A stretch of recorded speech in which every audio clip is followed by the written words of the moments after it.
Good evening, everybody. Hello, hello.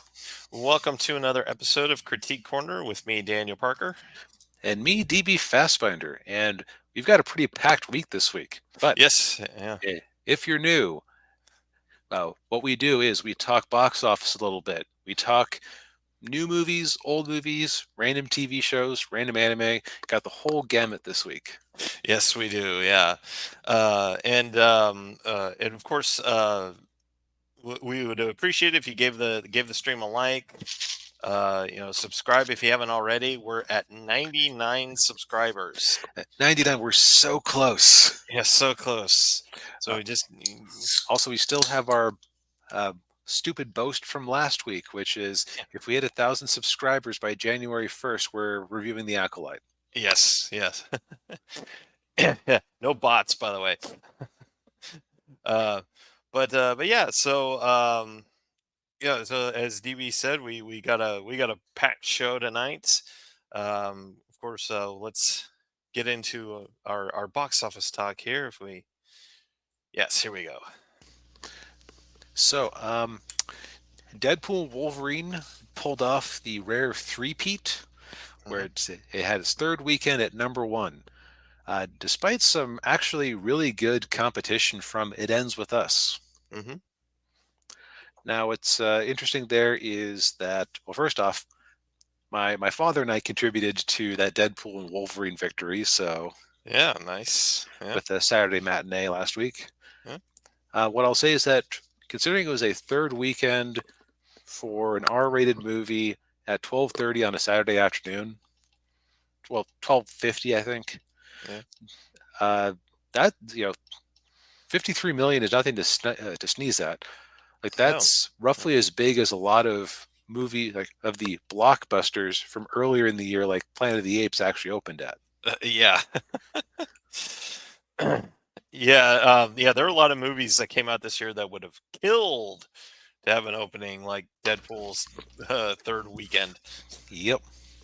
Also, kind of interesting that uh, It Ends With Us had such a nice opening in August because Yeah. that's the dead zone as we're going to see in a minute here. Yes. Yeah. I think it proved that if you can stagger things out, because It Ends With Us is basically a nice bit of counter programming compared to Deadpool, Wolverine, Twisters, Despicable Me 4, and Inside Out. Because there really hasn't been anything. Okay, like it sounds like Inside Out is doing very well with adult women. Hmm. It seems like that's what's driving it, but it isn't really made for them. Where It Ends With Us is a adaptation of a popular. I don't know if it technically qualifies as romance. It's definitely a drama because about a. I feel weird spoiling a movie I haven't seen and probably won't see. Yeah. But it basically it comes off as a romance movie, and that may not be entirely true by the end of it. Yeah. Yeah. There's sinister undertones in the movie. Yes. Meanwhile, continuing down the list here, Twisters fourth weekend brings another 15 million. If only they hadn't spent 200 million on the darn thing. Yeah, they would have actually made money on it. Way to go, Universal. Stay smart. Yeah. Now, as much as I harped on that, it probably, if it keeps legging out like this, it'll probably make some money once it goes to Amazon or Netflix or whoever they have their licensing deal with for this type of movie. Yeah. They might break even at some point. Um, But you know who never will break even on their movie? yeah. Borderlands. Well, Daniel, do you remember that episode of South Park where they were commenting on the whole mass mockery of Britney Spears when she shaved her head and went a little unstable for a bit there? yes, I remember Yeah. that one. Yeah. Whereas like they treated it like like we always have to pick a young woman and she's the sacrifice to make the corn grow. we can't kill them like we used to, so instead we relentlessly harass them into the ground at a certain point in their careers. Yeah. Mm, that's what Borderlands has been, because nobody is defending this turkey. Yeah. Like the first positive review was Grace Randolph, and her review is positive because she likes Kate Blanchett and was giving it the benefit of the doubt of it being close to the source material, as I recall from the review I saw. Ooh, from everything I've heard, it's not close to the source material. Yeah, it's like, no, Uwe Boll wouldn't have made a movie that looked that much like it, because he would have bought the rights for like $20,000 and a sandwich, and Yeah. then been given a budget of like 2 million, so it would have been much cheaper. Yeah. But it sounds like it's roughly the same cinematic quality as an Uwe Boll movie. Oh. It feels like a video game adaptation that's 20 years at a time Oh. in terms of the actual like quality of it.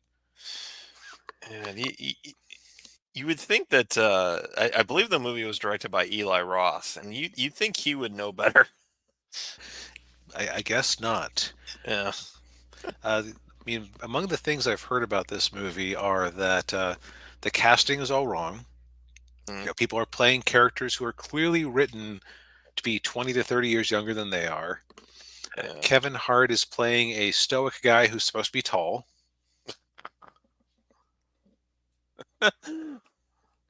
Kevin Hart is neither of those things. No,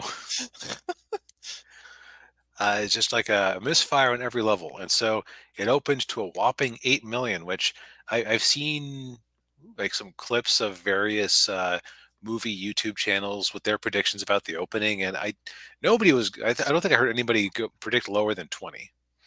Ooh. I Yeah. think the other thing with Borderlands is that its time in the sun has passed, Mm, because it is so Redditor humor. oof. Yeah. Hey Like, Ninja, good to see you. hey Ninja, Yeah. like it just seems like it's the type of thing that was extremely popular 25 years or not 25, 10 years ago or so, like very mid 2010s. Mhm. But they didn't even do that right. Jeez. Well, I never played Borderlands, so I can't comment on it. But I played it through a little bit, but the trouble was I was playing it through with somebody who is a professional game dev. So he was just like, and he had played the game through several times, so he was just bending the game over, like leaving me in the dust. It's like, where are you? I wanted to look at the things in the game. Oh, you already killed all the monsters. Okay. yeah. Gee, thanks. Yeah, I kind of gave up about an hour into it. Yeah. Yeah. Um, Anyhow, going down the list, there really isn't anything too interesting on here.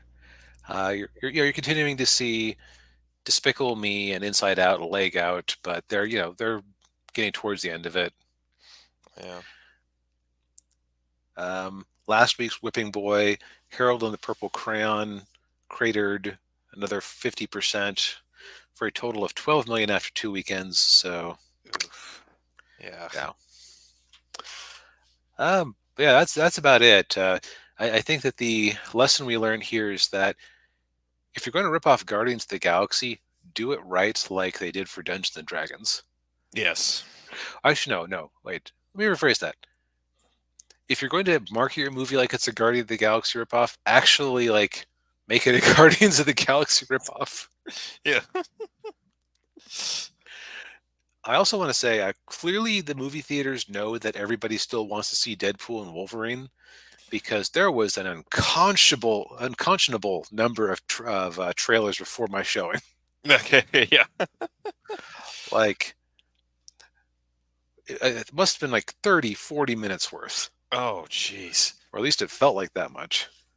I, that's a big reason I really don't like going to movies anymore. Is in not just the trailers, but also like the commercials before the trailers. It's just Uh, like, See, those I almost find kind of interesting, just because Like they'll do like little snippets about different TV shows and whatnot. But Yeah. so you get some, or you can get a sense of what they're trying to market. But man, I was just done after all those trailers. There were some trailers there for movies I was specifically avoiding watching the trailers because I didn't care. So, Yeah. oh well. Yeah. Speaking of what came after those trailers, Yes. so I'm in the awkward position of having seen Deadpool and Wolverine while Daniel still has not.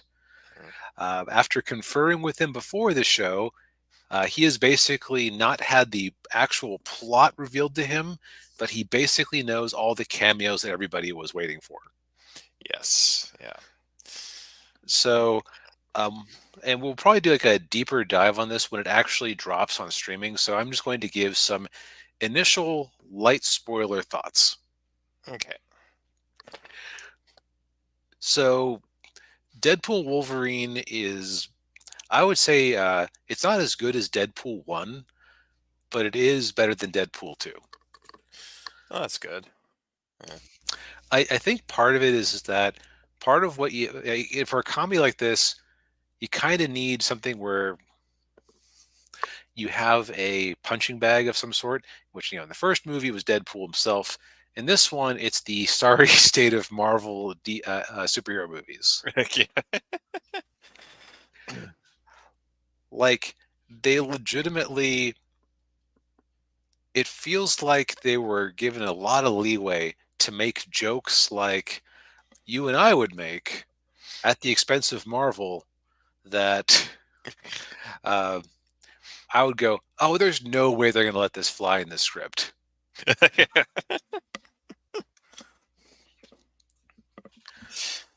Yeah.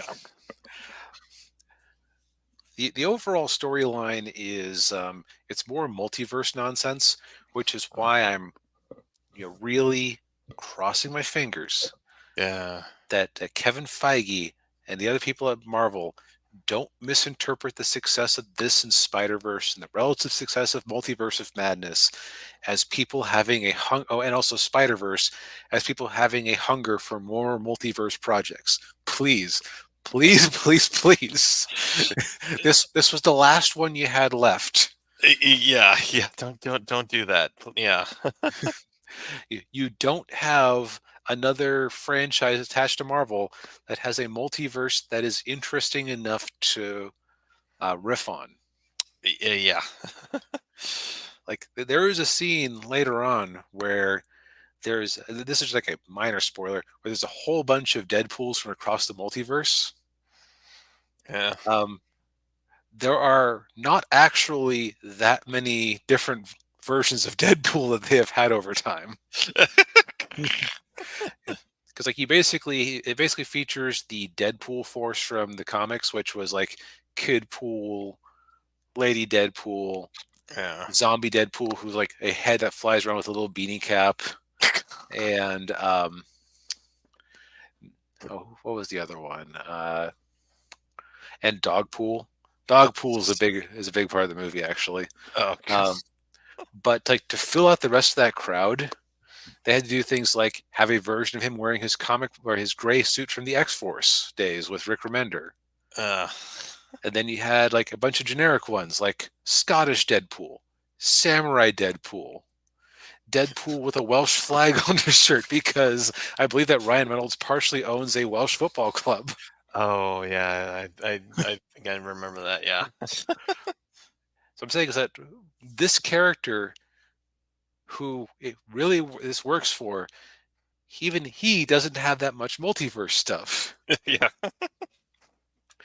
But to get back to the real movie, so I'm going to, like I said, I'm going to try to avoid spoilers about the overall plot. Yeah. No, there Sorry. was not, in fact, a Mint Mobile pool, and that was a missed opportunity. Yeah. Yeah. But so the overall storyline is I'm going to basically go with the assumption that you haven't seen the movie yet. That's why you're watching sort of a general overview. And I Mhm. want to leave some surprises for you. Okay.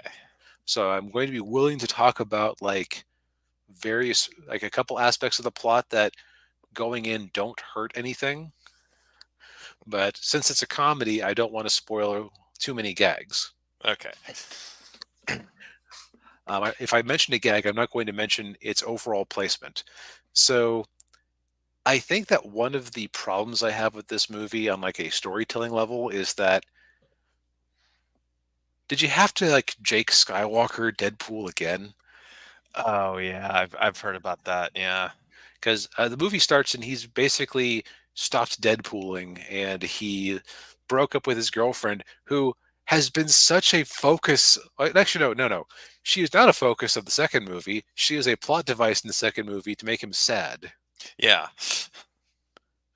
She's like a focus of the first movie, and that's actually part of what drove the first movie to success was it functioned as an R-rated comedy action romance movie for Valentine's Day. Yeah. Yeah, they've broken up again, but he's living the life with the assortment of supporting characters he got over the first two movies, Mm. and then he's recruited by the TVA from Loki. And what I will say is that they do a good job of explaining the TVA to people like me who didn't actually watch Loki. My my dad who he like really enjoys all those streaming shows that I typically skip. Yeah. He's like, well, now you have to watch Loki so you get the references. Like, nope, nope, I'm good. They did a good job. Yeah. So what you find out is that is that these universes have a what they believe they call an anchor being, which is basically a character who is so important that once they die, that universe starts to fall apart. Mm. This is an idea that does not make any logical sense from an in-universe perspective, Yeah.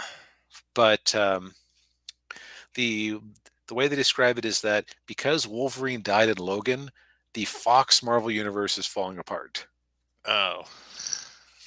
So then that's his universe, right? Right, that's Deadpool's universe, so he's trying to fix it. So his scheme is he's going to go find himself another Wolverine, which is the Wolverine we see here on the right in the actual blue and yellow costume, Oh, okay. which the TVA doesn't care for his shenanigans, so he ends up getting banished to the place where the remnants go. That is as far as I feel like describing the plot without horribly spoiling it. Okay. But what the plot basically, like I said, like from a world building perspective, it doesn't really make a whole lot of sense to have this whole anchor being concept. Yeah, because Like, does that mean that yeah, the universe did not exist before Wolverine existed? yeah, It only makes sense if you like are thinking from the perspective of yeah, they basically built the whole X-Men cinematic universe on Wolverine's shoulders. It kept making Hugh Jackman get jacked up again and come back for cameos in the later X-Men movies. yeah. Yeah, they did give him 3 spin-off movies, so Yeah, that too. So like he was the basis of it. But what the place where they're banished to really is it's an excuse for a bunch of cameos. And I was kind of surprised at the actors they were able to one get back after all these years, yeah.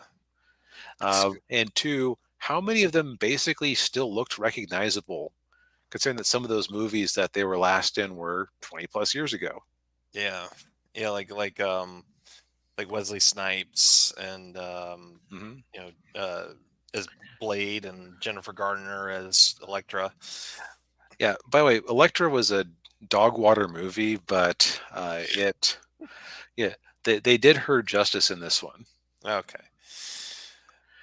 And that's I think is the thing is that so what I have discovered is that we talked about multiverses madness on several occasions. Nobody from Marvel ever really promised the crazy cameos that we had dinged the movie for not having. That was like Yeah. internet rumors, maybe some people who worked at the company wanting to generate buzz or something.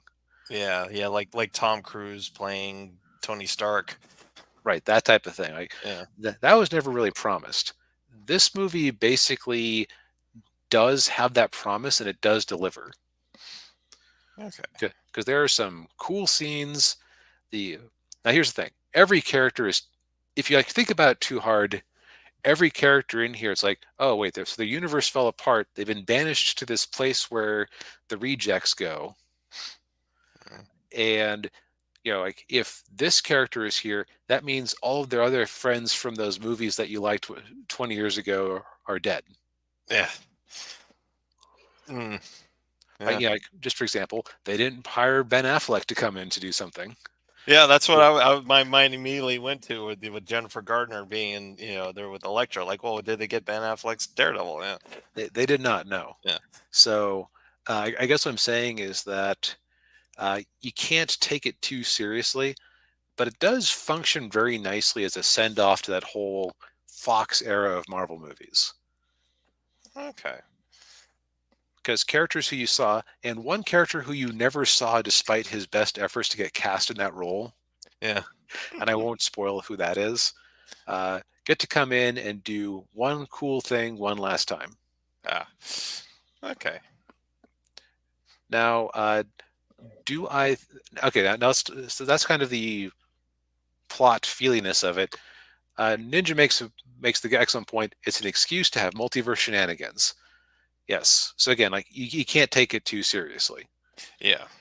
Now, the moment-to-moment comedy, Hugh Jackman as a pissed-off older man makes an excellent comedic foil for Ryan Reynolds nonsense. Yeah.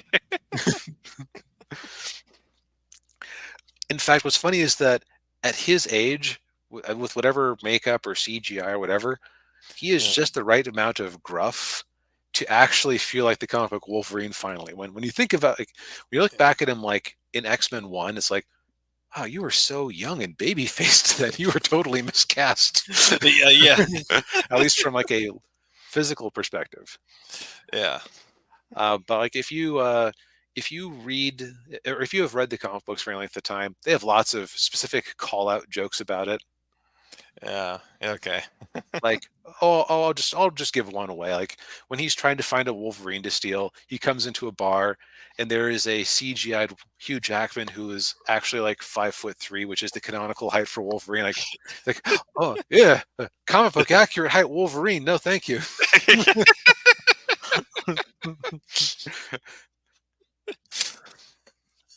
That's good.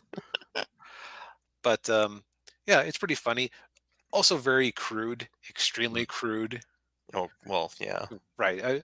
I'm just gonna say, like, I've watched podcasts where a guy keeps telling the story about how his wife, like, he was going to the movies to see Deadpool 1, and his wife insisted that he take the kids with him because it was a superhero movie, and he said, "You don't want me doing that," and she insisted, so they saw it, and she was unhappy with the results. Well, like, honey, this movie's rated R. Yeah, it is kind of, it's one of those things where like people just cannot see American comic books as anything but for kids, despite 100 years of evidence to the contrary. Yeah. But so overall, I came out very happy. My dad came out happy. I had a Yeah. good time. It was funny. If I watched it again, I would probably start picking at some of those plot threads I said not to take too seriously before. Mm. But since it's a comedy, it gets a buy, Okay. especially because Deadpool's not going to be in the next Avengers movie if a next Avengers movie happens. Yeah. This was a one-off. Mhm. Hugh Jackman hopefully is not going to be playing this till he's like 90 or something. Well, I don't know. You had Harrison Ford playing Indiana Jones till he was 80. Yeah, that worked so well. Yeah. But yeah, so if you're like me and you held off on seeing it early on, go give it a watch. It's especially if you grew up watching those Fox movies, you'll get a Mhm. lot of references and member berries and such. And Yes. they actually had a bit in the end credits where they were showing some behind the scenes footage from those Fox movies. It's like, Yeah. you know, if I look at like objectively, most of those movies were not good. No, yeah, even like the good X-Men movies were, you know, average. Yeah. So, but it was still like oddly nostalgic realizing this was the end. And so I'm glad that the end of it wasn't actually that Dark Phoenix movie they crapped out a few years back. Oh yeah, God, that movie was horrible. Oh, I skipped it. Sounds like I made the right choice. you did, yeah. I think I watched it on Max. It was Mm. terrible. Oh, awful. Uh, the one I am kind of tempted to subject myself to sometime is New Mutants, just because that was such a behind the scenes nightmare. Yeah, yeah, yeah. I made Morbidly some joke curious. about that. Yeah, me too. Yeah. Yeah, Ninja says the only good film, good X-Men films was First Class and Days of Future Past. Yeah, I haven't seen X Men 2 for a while, so that would probably be the one of the original set that would still hold up at all. yeah, probably. Also, I'm going to be heretical. I actually liked the Wolverine more than I liked Logan. Mm. Yeah, I didn't hate Logan. Although I watched the PG-13 version. I didn't watch the. I haven't seen the director's cut yet. I forget which one I saw, but Yeah. oh well. Um, if Ninja I'm doesn't Ninja doesn't want us to torture him with a Two Mutants review. Okay. Oh, Ninja hasn't seen either. I would say that like okay, the first Wolverine movie, it is only worth watching so you know where Deadpool came from. Oh yeah, yeah. When I say where Deadpool came from, I mean where the film Deadpool came from in a meta sense, not like important lore for to understand the movies. Yeah, yeah. The movie that got Deadpool wrong. Yes, but the other two movies were at least good, Yeah, they were. Yeah, yeah. The Wolverine was Japan. right? It's like the Mariko story, the Silver Samurai, all Yeah, that good stuff. yeah, yeah. So you've gotten the broccoli out of the way. Yeah. Go have your steak and dessert. Yes. Yeah. But all right. So I find myself without a transition because I have actually forgotten what is next on the review list. So let's find out together, shall we? Yes. Oh Oh. God. Oh no. My mind tried to shield me from this. Trying to protect you. I guess. All right, Uh, Daniel, this one's your fault. I know. I know. Yeah, I picked it. Yeah. So we ended up watching. We did the 3 episode rule on My Adventures with Superman, which is the new animated Superman origin story series on Max. And Adult Swim somehow. Yeah, somehow. What's wrong with it? Well, we're gonna get into it in a second. We've decided to we're introducing a new titling thing for our TV reviews because we often just don't have the time to review the whole season of a show. Mhm. We usually end up doing the 3 or 4 episode rule. So, welcome to the first official edition of the 3 episode ruling, Yes. Yeah. which is what we did for ourselves here. Yeah.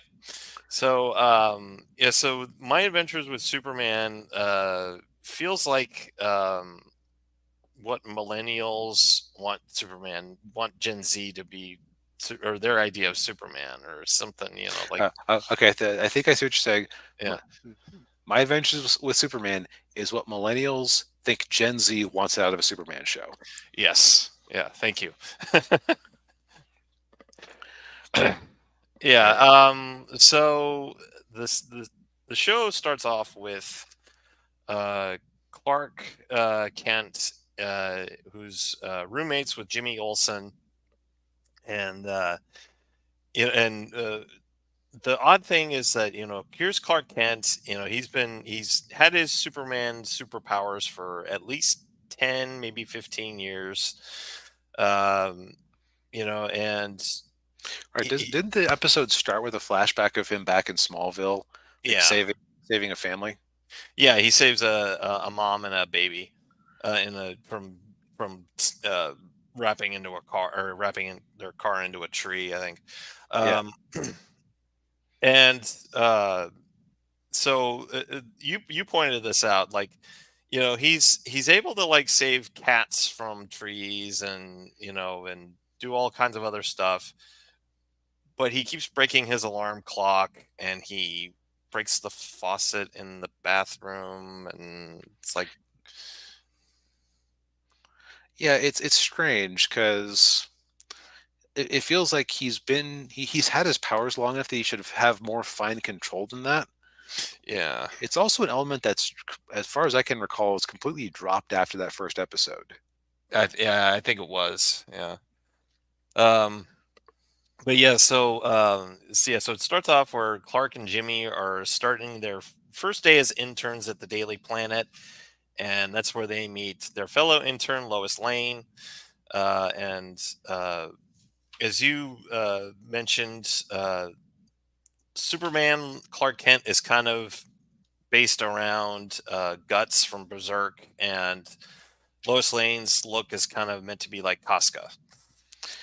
Casca, and also there, like I saw this thing on X where someone was pointing out that there are an awful lot of American animated shows that basically use Lois's design for a character in every show. Like I think Owl House was another one. Mm, There was a character who basically looks exactly like her in it. yeah.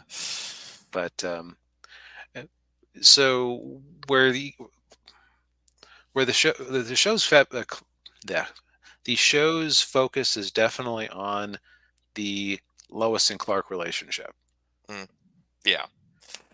Um, and this isn't actually, let's take a step back here. So the overall thrust of the show is it's got the mystery of Clark uncovering more about his Kryptonian heritage.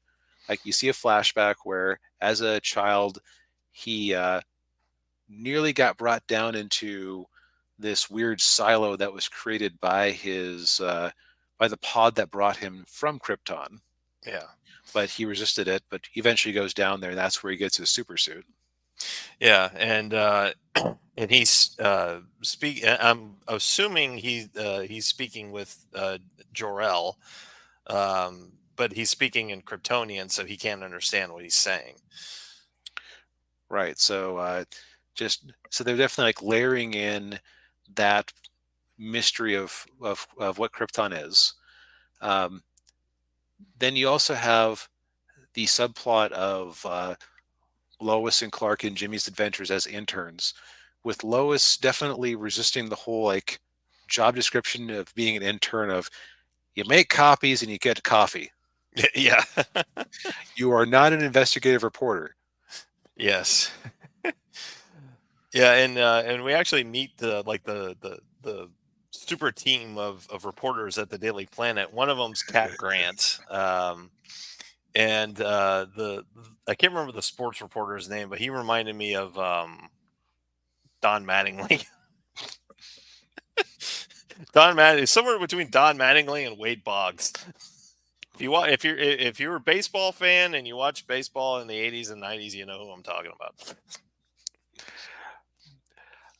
So you got that going on, and then the third storyline involves a bunch of what they just identify as alien tech, but is clearly Kryptonian tech of some sort, Oh, yeah. falling into the hands of a bunch of people in the Metropolis underworld and serving as the origin point for the supervillains.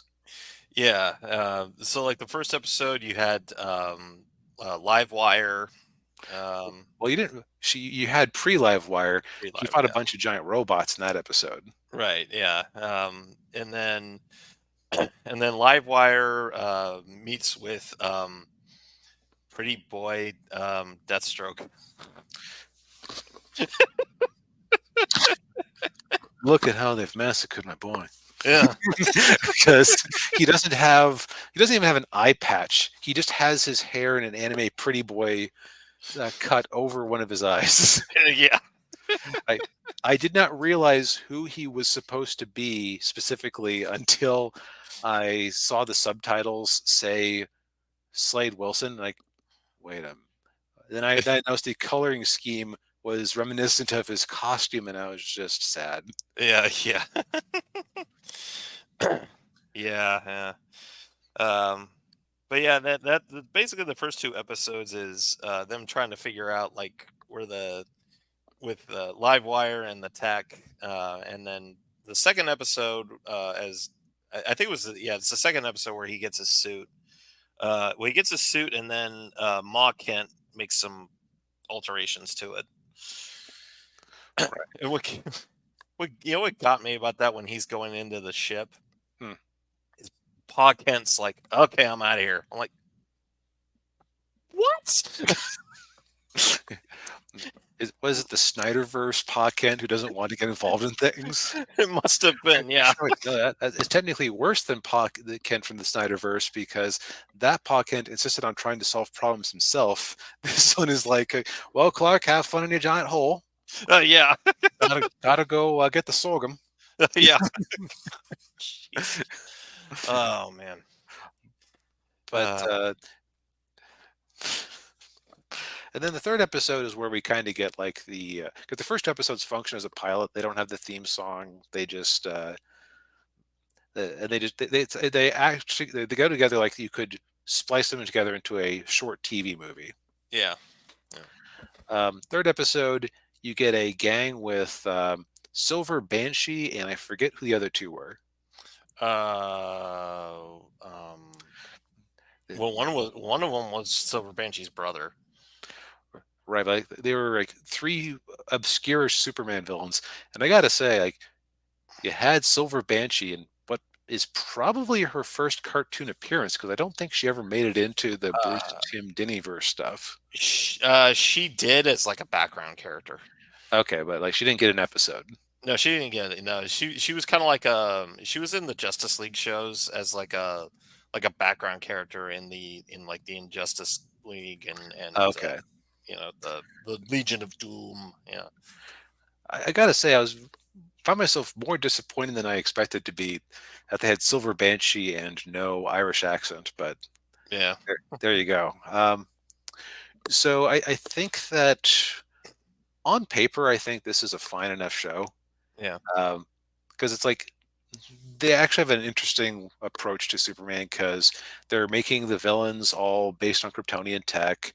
They they have the team at the start of their careers, so it's like like they're like 10-ish years younger than the characters in the 90s Superman the animated series, so you can do some different dynamics there. yeah, yeah, Clark feels like himself, like he's very much like a conflict avoidant version of himself. yeah. Yeah, kind of like the like Christopher Reeve, uh, his Christopher Reeve's version of Clark Kent. You know, just oh golly, Lois. Yeah, except that I feel like this version of Clark, if you asked him what kind of donut he wanted, he might blush and get embarrassed and like just ask you to pick the donut for him. Yeah, So it's like he feels right in clips I've seen of other episodes. He feels heroic. He's a yeah, nice guy. It's like we're not deconstructing him. yeah, He's just like a little bit frustrating to me at times. yeah. Yeah, he well. I mean, Superman's a big dork. I mean, it's you Yeah. know, let's be honest. He is a big dork, and um, I think this show might be leaning into that a little too much, in my opinion. Um, Maybe tone it back just a little. Yeah. Now that could be a character growth thing where he eventually does develop more certitude, though from clips I've seen of season two, it doesn't seem to be the case, but you know, clips can make anything like people select the clips to try to paint the narrative they want, so you Yeah, can't ever be quite sure. that's true. Yeah, I'll also say that Lois herself is also largely on point because yeah, she is scrappy. Uh, Actually, it really occurred to me just how similar the first episode, couple episodes of this were to the 90s Superman the animated series show, since that yeah. started off with the guy who became Metallo smuggling in a bunch of weapons. I think the weapons even included a giant robot of some sort, if I'm remembering correctly. I think so. Yeah, been a Uh, while since I watched that, but that seems yeah, familiar. And then he accidentally, no, he didn't accidentally get superpowers. They brought him back later and turned him into Metallo. That's right. right. Yeah. Whereas like Livewire in this one got superpowers because of reasons. Yeah. Her tech went the tech she was wearing like overloaded, I think was what it was. Yeah. So like the bones of a good Superman show are here because again you have those mysteries that can link up with each other. Yeah. I think we both found 90% of the show's attempts to be humorous extremely cringeworthy. Yeah. I might be lowballing it Yeah. because like you mentioned that they had this thing, and also the show just doesn't have. Oh my god! It basically has He-Man level logic. Although I think the characters in He-Man were probably more like consistent than this. Yeah, I'm trying to remember He-Man. It's been a while since I watched that Um, show. okay. So let me give you an example here. 80s cartoon I did actually watch. My favorite episode ever of the GI Joe cartoon, Ode to Cobra, which has the famous. Oh, are you pulling up the clip? I'm pulling up the clip. Here we go. Morons! I have morons on my payroll! Yeah. If you haven't seen that episode, go watch it immediately. Yeah. It is hilarious because it is an episode about they find an ancient Egyptian rune or ancient Egyptian tablet that tells them how to make a love potion using ingredients that only came from Antarctica. And yet, the logic of that ridiculous, over the top comedy episode felt more on point than a lot of like the moment to moment logic in this show. Yeah. I'll give two examples. One we already touched on, which is that they, like, for the sake of the gag in the first episode where Superman keeps breaking stuff, they Yeah. kind of destroy a lot of the character logic in that episode, especially because they drop it. I Yeah. think the most charitable way I can put it is that he was losing his control as he was waking up that morning because he was so nervous about going on his first day on the new job. But I Yeah. don't think it was ever explicitly said. No, I don't think it was. Yeah. Like I can maybe infer that, but it is like, okay, look, if in one scene he's crushing metal things all the time and he acts like he does this all the time, Yeah. I think he even like, okay, Clark, we're just going to open the door and Yeah. well, why is it that he can fly at super speed fast enough to not be visible to the human eye and pick up a kitten and not deliver a smushed kitten to a girl's hands? Yeah. Yeah. Yeah. Well, I think Jimmy Olsen even mentions too, oh, you another alarm clock broke. How did that happen? Yeah. But yeah, like this isn't referenced.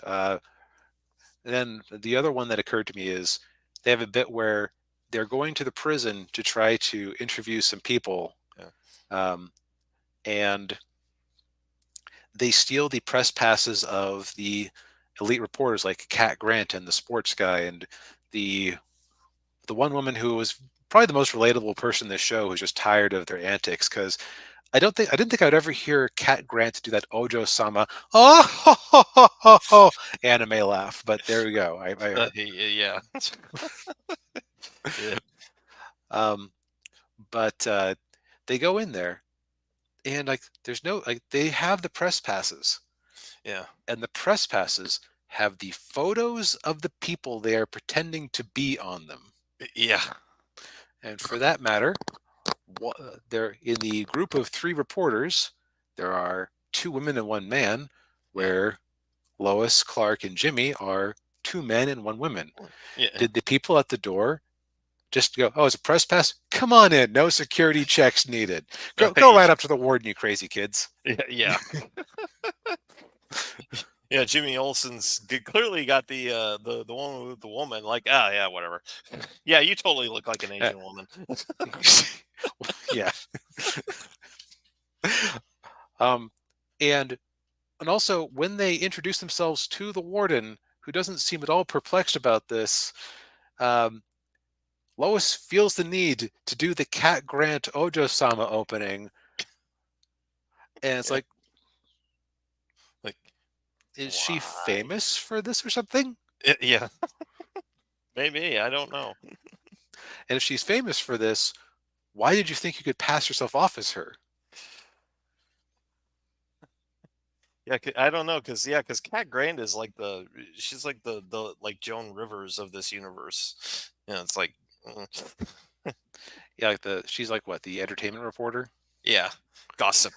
Well, I Yeah. think she might have been created during the time where they tried to update Superman by having the Daily Planet turn into a news hour, Oh, yeah. as memory serves. So that makes it even. I guess my biggest. I guess where the reason I bring up these two examples is that the show doesn't have a lot of logic to it. Like Yeah. if you start picking at the jokes, it actually kind of ties into Deadpool and Wolverine. It's like if you start picking at it, like, your jokes are kind of at odds with the logic of the plot that you're presenting here. Yeah. Uh, but see, the difference is that in Deadpool and Wolverine, those jokes were funny. Yeah. In Yeah. this, I was just, can we please get to another passable action scene? Yeah. Yeah, yeah. Well, I will say the one good thing is that I like the animation in it. It's fairly decent in my opinion. It's done by a Korean studio who they also did the Voltron reboot on Netflix. It kind of has that kind I of believe it's also like has a bunch of people involved with the She-Ra Netflix show. right, Shira, yeah, yeah. I mean, I don't hate the animation style. I think it's pretty cool. I like it less than you do, but that's a taste will differ type thing. Yeah. Um, I think gosh, I feel old saying this, but this show was not made for us. No. Yeah. To quote the Hudsucker Proxy review, for kids. Yeah. I may have to clip that and put that as a have that as ready to go. For kids. I'm offended you haven't already. Yeah. Or I should say, I'm offended that I kept thinking that to myself and never mentioned it to you. Yeah. Anyhow, yeah. So this is like it's a harmless show. Like there isn't anything bad in it. Yeah. Um, I think that the issues I have with it would still be issues if I didn't know what a Superman was or if it was its own original property. Yeah. Also, hey, we didn't even mention the race swaps. Darn it. Oh, yeah. But what I will say is that this Jimmy Olsen is much more Jimmy Olsen than the one from Supergirl. Oh, yeah. Yeah. Yeah, Ninja says, based on the clips I've seen, the show is made for me, especially a good Superman depiction compared to the Snyder. Yeah, I will give you that it's more accurate to Superman Oh than yeah, Zack no, Snyder. Yeah. like on paper, this is a perfect. Well, not perfect. On paper, this is a good adaptation of the characters. Just the execution does not hit me where I live, but judging by its popularity, it does hit others. Yeah. The weird thing about this show is it was actually like I think it was made for Cartoon Network, but Cartoon Network is busy syncing, Hmm. and so they didn't have the time or budget for it. So Adult Swim of all places ended up picking it up, which means that they've been showing this for late night, like the same audience as Smiling Friends. Yeah. Like And this is yeah. not its natural environment. No, no. Yeah. I can't picture this, watch My Adventures with Superman, followed by Rick and Morty. What? Yeah. Now I'll say my D plus review would immediately go to a B if they had an episode where Superman showed up and crushed Rick Sanchez's head. Right. Yeah. Yeah. Oh, jeez, Rick. Morty. Anyway, I think that's all we have to say about it. Like it's Yeah. not a show for me, but it's in that it's like harmless. Yeah. Speaking of harmful, see what's great is that I forgot what review is next, but no matter what of our remaining options I picked, this that transition worked. Yes. Yeah. So Yeah. Daniel, you watched this Yeah, by yourself. I watched this by myself. Yeah. Yeah. So I watched Dark Angel. Okay. So the title of this movie is kind of weird. So for the international release on it, it was called Dark Angel, but here in the U.S., it was released as I Come in Peace. But for the sake of this review and the fact that on Amazon Prime it's called Dark Angel, I'm just going to call it Dark Angel. Um, so this is a very low budget action B movie action flick, action horror sci-fi flick. Came out in 1990, and it was actually filmed in Houston. Hmm. Um, and I recognized Houston because I was actually living in Houston when they were filming this movie. Well, okay. Yeah. Um, but yeah, so the movie stars Dolph Lundgren. He plays uh, Detective Jack Kane. I think he's like a narcotics detective because the beginning of the movie, he's sitting in a car while his partner's inside doing a drug deal, and they're trying to bust this drug kingpin.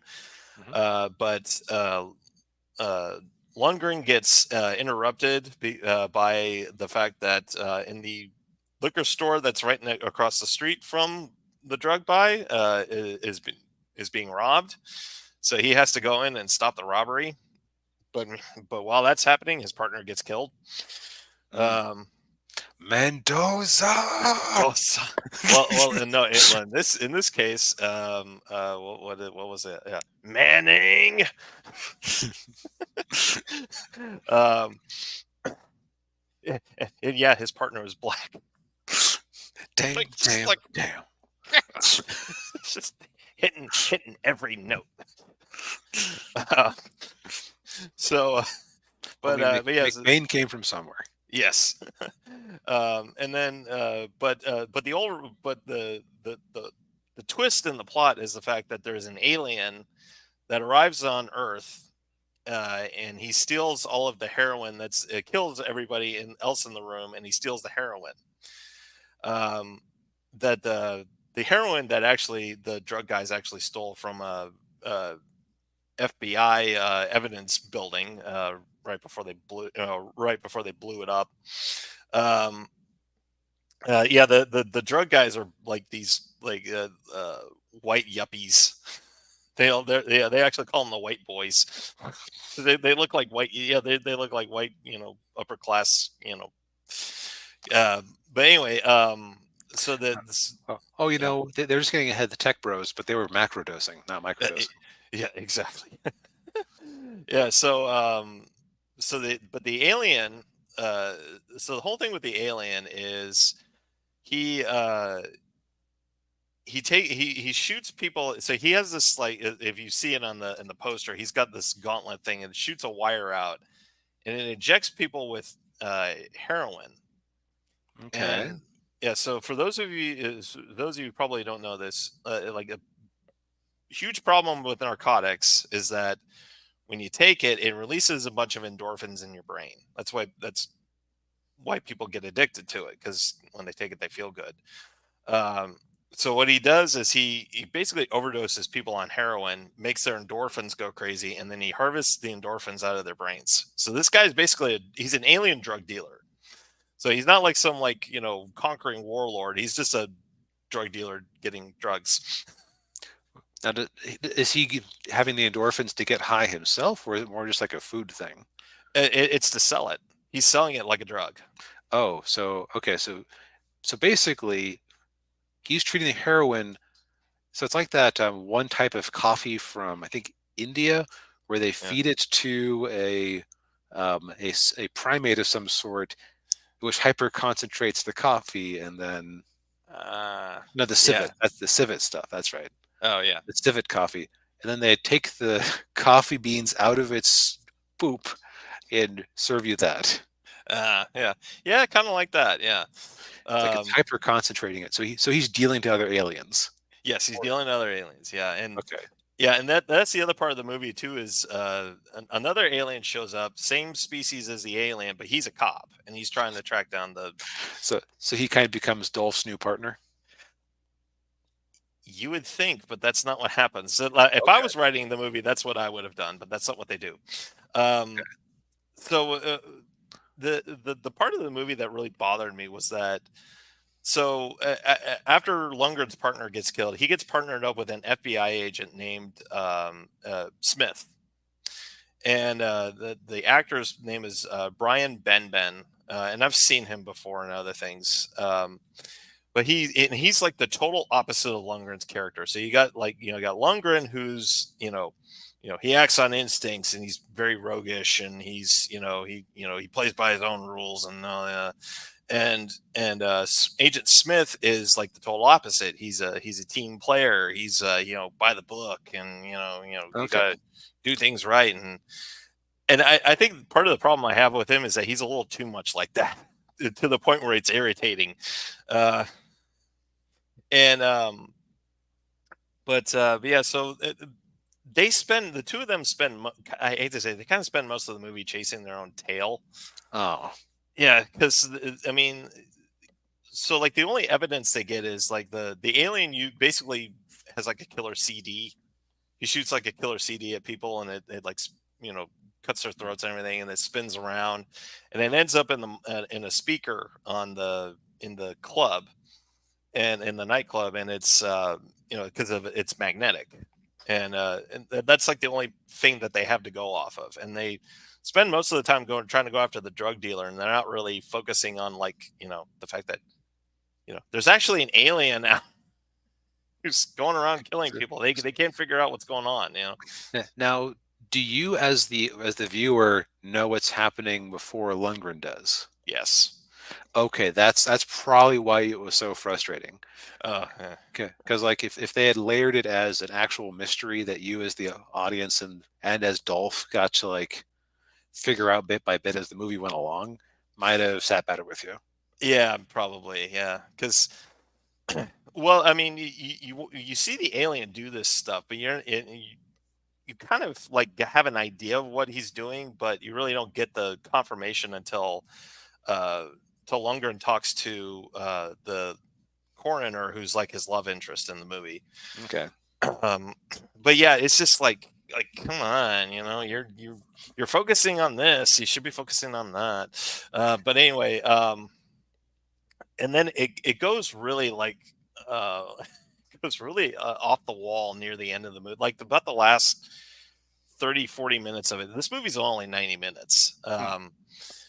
And it kind of goes off the wall near the end because then you have because then like the alien cop actually gets mortally wounded, and before he dies, he's in the back of Lundgren's car, and he tells him, hey, I'm a cop like you, and you need to stop this guy. And they're like, oh, okay.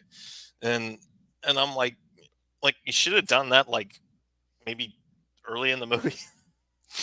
It's just kind of like it's just seemed like you wasted a lot of time.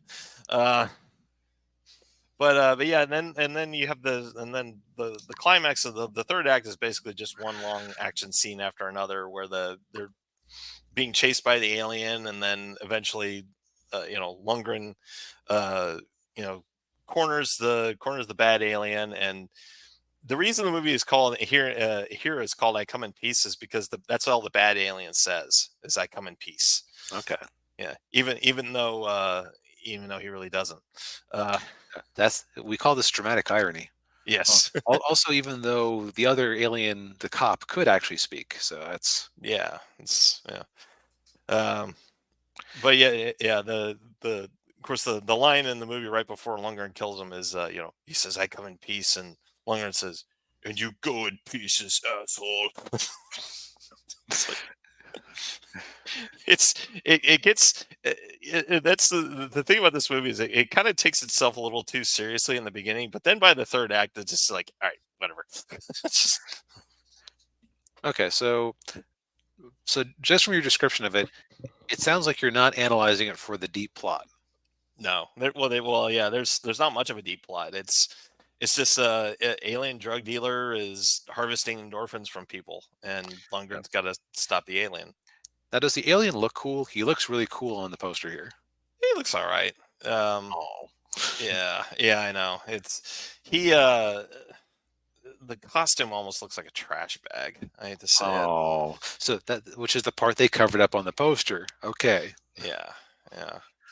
The arm whip thing is pretty cool, but other than that, and the guns are cool, but yeah, Yeah.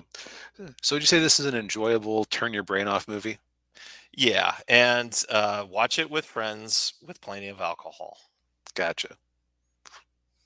Yeah. Well, how do we transition to the next one? Um, Remember, kids, don't do drugs Yes. unless it's in another world and you Yeah. have Yeah. an unusually high tolerance. Yes. So this is one I picked out. So Daniel has seen 2 episodes. I have seen 4, Yeah. and it's an anime called "No Longer Allowed in Another World." Yes. And it's an isekai, but it's a little different isekai, which is always good because most isekai are really boring. Right, like there's a lot of them that people enjoy where I watch an episode or two and I go, "This is just somebody's let's play of a game that doesn't exist," Yeah. and they aren't making any interesting choices. Yeah. But this one, it's okay. It's like isekai is such a played out genre at this point that the only thing you can like, if it's straightforward, it's probably because it was adapted 10 years later than you would expect.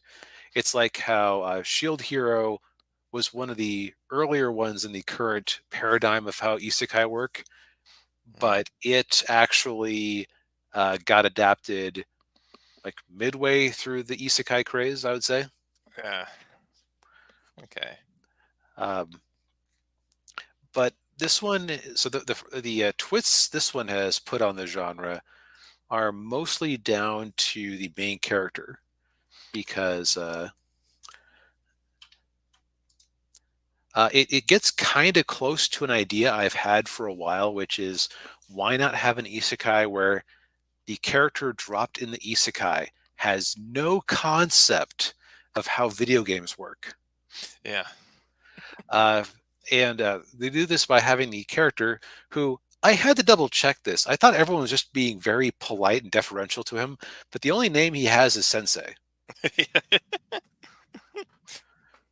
Um, and the title is the character in the title itself are a reference to a turn or an early 20th century author named Osamu Dazai, who wrote a novel called No Longer Human. So that's where some of the reference to this comes from.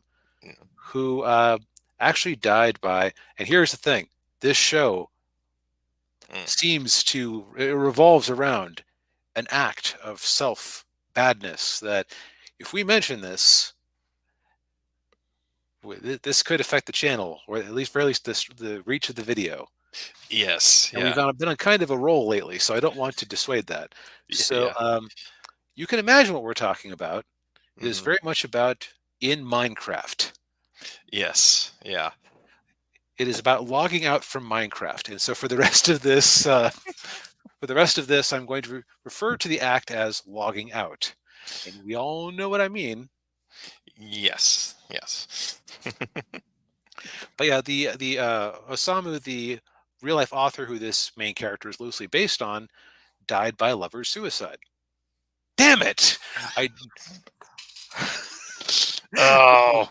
I just did the I just did the I just did the Anchorman thing where I read what was in front of me instead of what I Yeah. needed.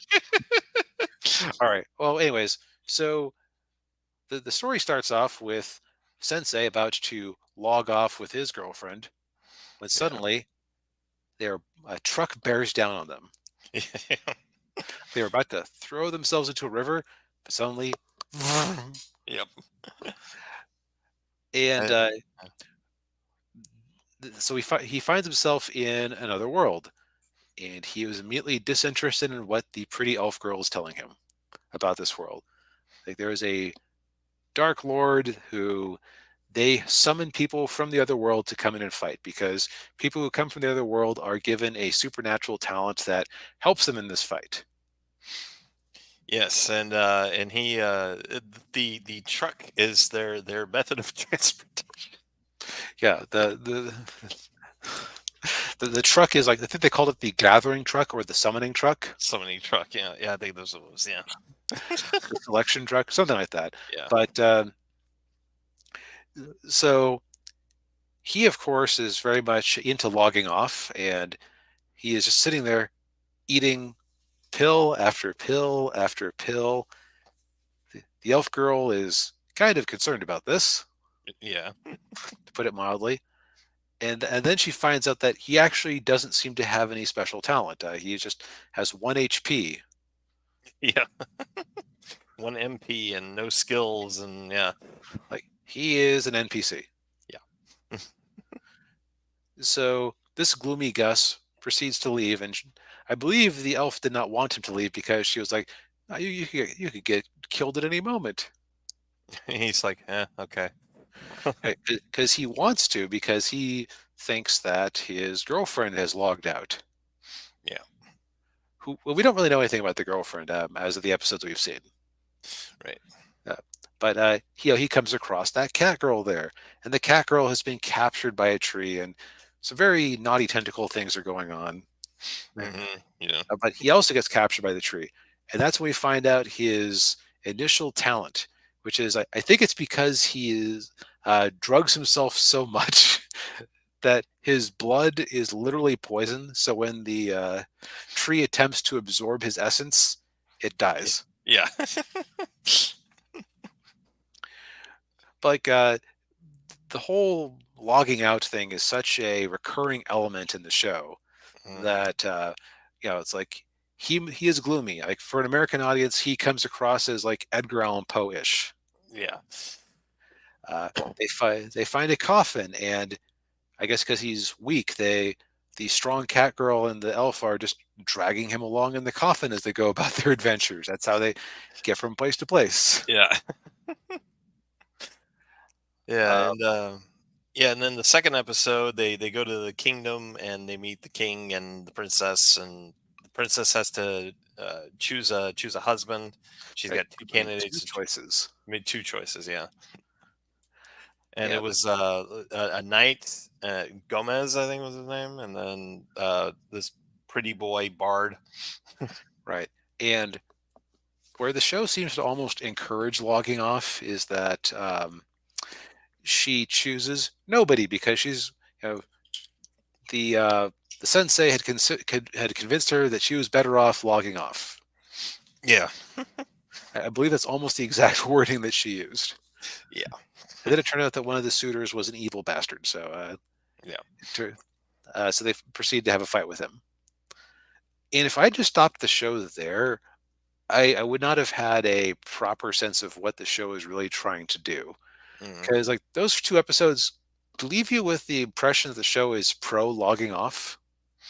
yeah, The next two episodes, which I think the pacing in this is being influenced by the fact that the first four episodes are most likely the first light novel, okay, because it ends with you finally understand what the show is actually about. yeah, Because like the title makes no sense if you just watch the first two or even three episodes. So yeah, so the second episode, the third episode, you find out that the part of the problem that this world has is not just they have a dark lord that they have to summon humans to try to help them fight off. yeah, Uh, it's also that the people who they have summoned have been corrupted by their supernatural powers and are a terror to the citizens. yeah. Yeah, they become yeah, they become quite arrogant and egotistical, I guess. Yeah. Right, the villain of the second two episodes, like he shows up and his power is called pet. Like if he pats someone on the head, they become his mind controlled slave, Oh.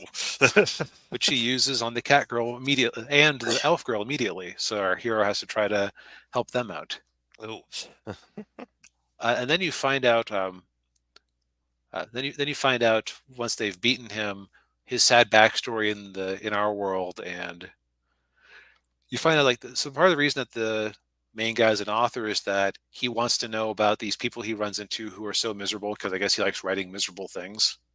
yeah, And, because they beat the villain and he's about to log himself out with a knife, but Sensei stops him. Wait, you can't until I've heard your whole story. yeah, And then once he's heard the whole story, you find out that Sensei's power, he did actually get a power. It just only reveals itself when he's dealing with another human or another person from the other world, which is yeah, basically he can send, it's return to sender, basically. Like, yeah, you don't have to go home, but you can't stay here. Get out of our yeah, world. So what it looks like the show is going to be about is, they go to a place, they encounter a evil human, and they send him home. They also encounter, you didn't see this, a dragon woman who claims to, I believe she claims to be the Dark Lord. Who's yeah, so that is kind of unusual to have a show where that final boss actually reveals themselves that early. yeah, So I've kind of am a little bit conflicted on this one because this is very reminiscent of a show I reviewed last year called The Overly Cautious Hero. yeah. Yeah, I was getting that same feeling too. Yeah. And I would say that that one is funnier, Mm. partially because it isn't dealing with logging off with a knife or logging off in general as a constant motif. Yeah. Yeah. Yeah, and the hero is actually somewhat relatable. Right. Now, I will say this is not Yuji every teen, the indistinguishable Japanese nerd who shows up. Heck, even the villain who seems like he's Yuji every teen is Yeah. not, because he actually has a backstory that explains why he showed up and was corrupted by power. Uh, So this show has better character work than a lot of these isekai have. I'm just not sure it's for me. I think that I also would not recommend this as somebody's first isekai. mm, But of course, anybody who's watching this, you've seen at least one. If you haven't, Shield Hero is your drug of choice. Watch the first season. You can skip the next couple because the show is basically over. yeah. But this isn't a bad show. It's just I will probably get back to watching it. I'll also say, having tried both, I think the sub will do you better than the dub Okay. because there are some qualities that the voice acting in Japan brings to it, like where there's some stock animation voices that they go into, Mhm. and this guy's Sensei's voice has this gloomy quality that the English voice actor doesn't quite carry. Yeah. Okay. But yeah, this is an entirely average show. Yeah. Speaking of entirely average, Yeah. continuing our cavalcade of random 80s comedy. Yes. Yeah. We decided to watch Summer Rental, which is the first John Candy's first starring role in a movie. He'd been previously been in other movies, but he was usually the sidekick, like Splash, uh, or he was like a minor character like in Blues Brothers or Vacation. Um, what was that other Tom Hanks movie he was in? I can't remember. Was it was it the one like you was it the house or the money pit? No, it wasn't the Money Pit. It was I want to say it was like they were in like the Peace Corps. Oh, yeah, I don't know that one.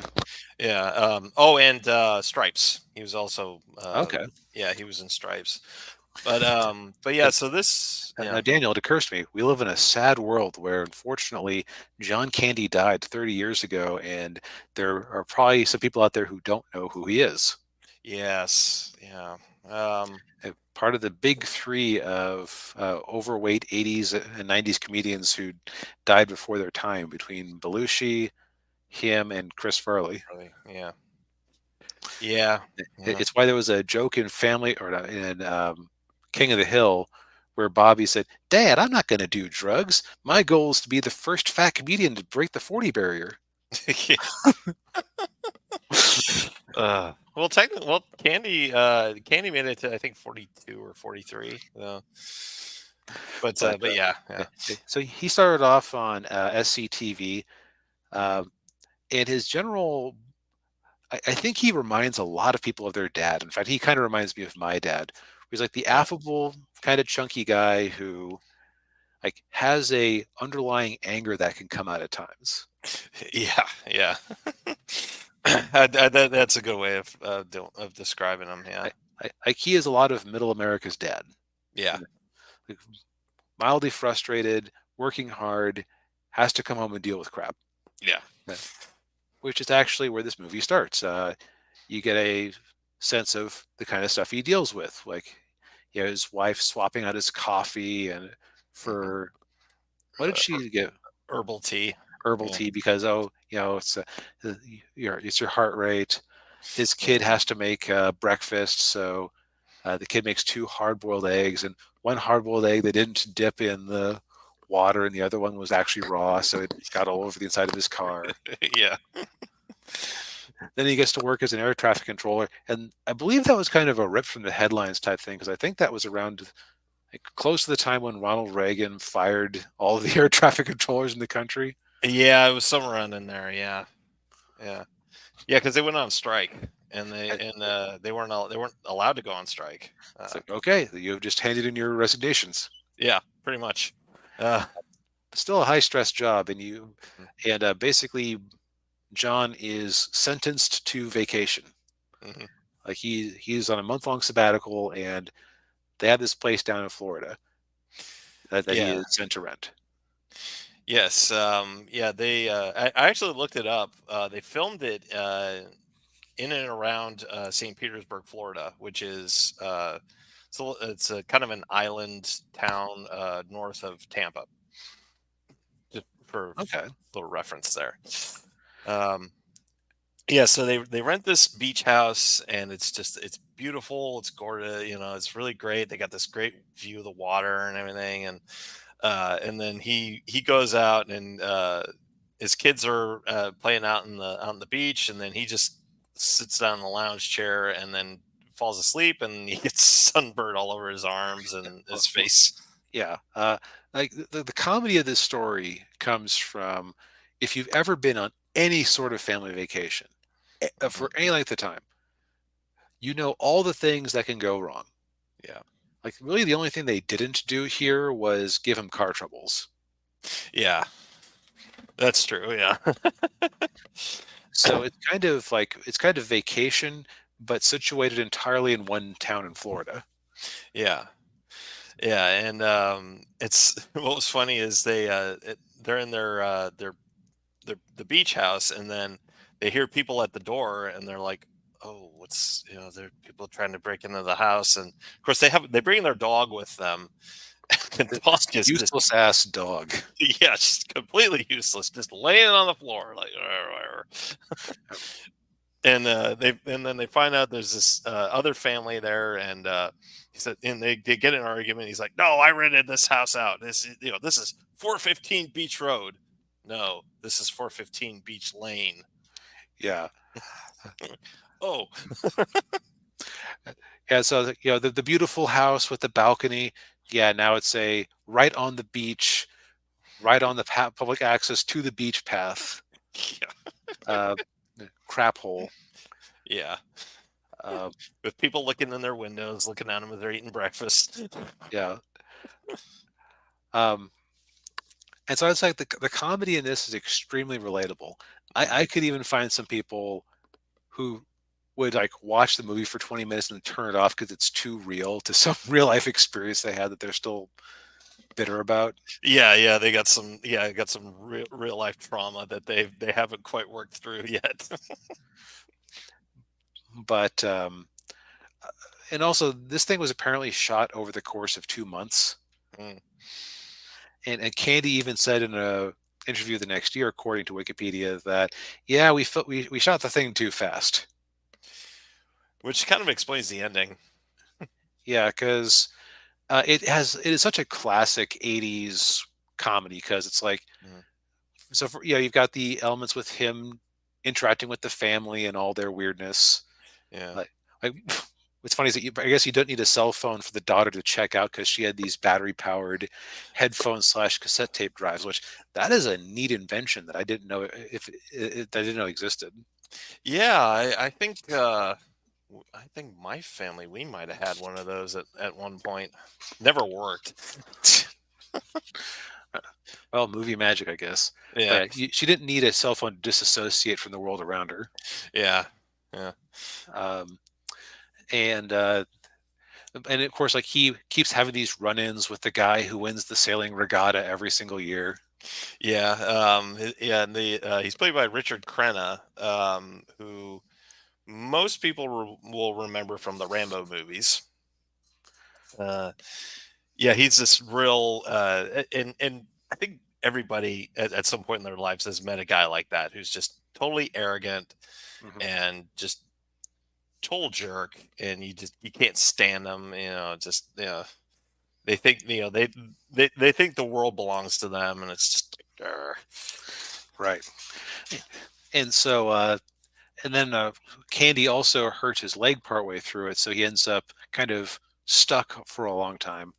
yeah, And uh, so other standouts. So like I would say, this movie isn't one that you necessarily have to like go plot beat by plot beat.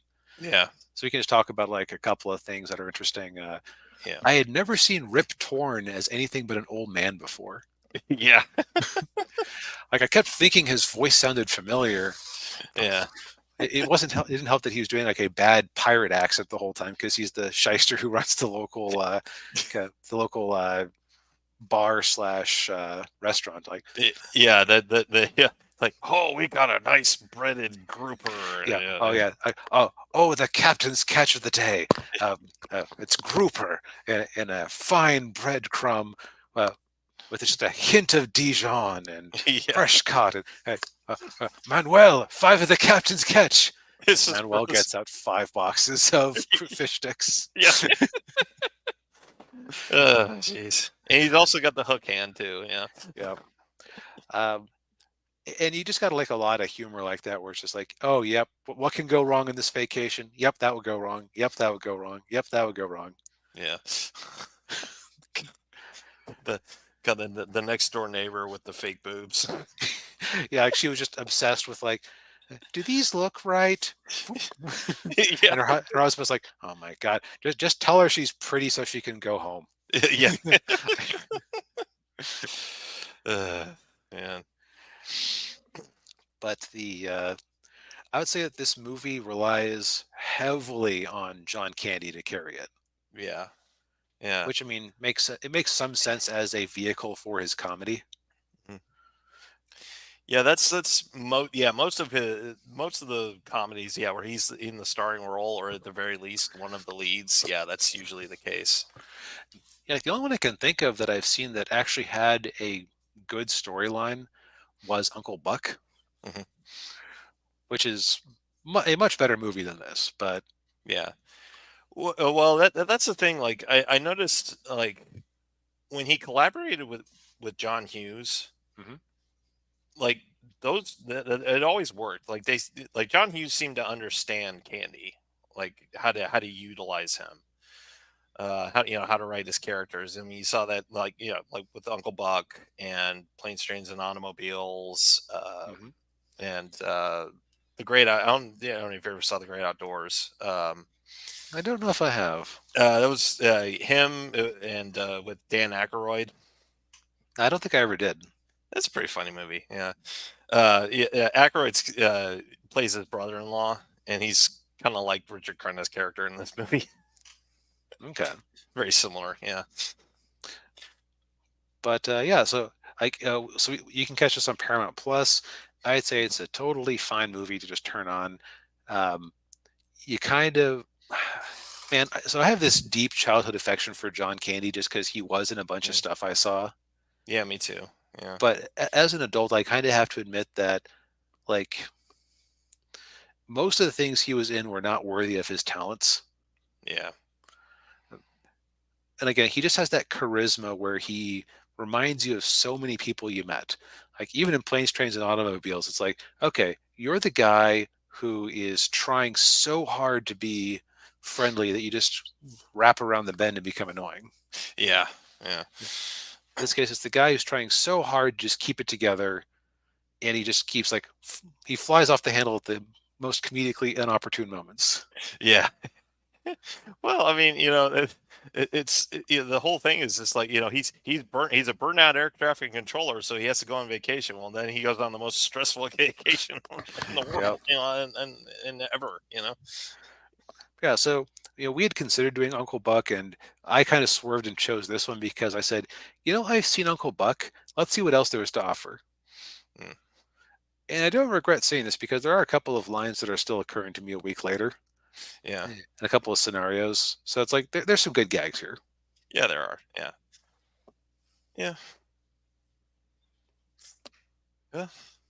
I That is probably the most attention that Summer Rental has received from any YouTube program in 2024. So there you go. Yeah, there you go. Yeah. Well, yeah, I think we've exhausted our topics for this week. Which took some effort because, man, we had a total of 6 topics. So, Yeah. Yeah, and we kept it under an hour and a half. yep. Well, Well, thank you everybody for tuning in. We appreciate it as always. indeed. Hit the like button, subscribe to the channel. We're almost at 100. Ring the bell, all that good stuff, and we will see you next week. Night, Yep. everybody. Later, guys.